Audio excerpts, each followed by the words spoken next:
حضرت صدیق اکبر سارا مال لے آئے غزوہ تبوک کے لیے.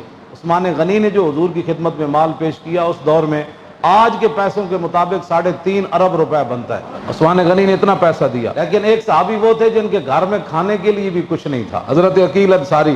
انہوں نے ساری رات مزدوری کی, ایک باغ کا کنواں جو ہے وہ اس کو چلایا.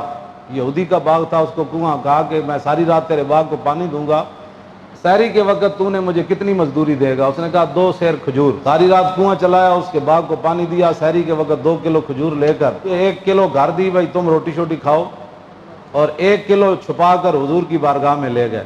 عرض کی حضور صدیق اکبر جتنا مال تو نہیں ہے, عثمان غنی جتنا بھی نہیں ہے, ہاں 1 کلو کھجور ہے. تو حضور نے فرمایا اس کو سب سے اوپر رکھو. اس کو یہاں تو صرف دیکھا جاتا ہے کہ بھائی اس,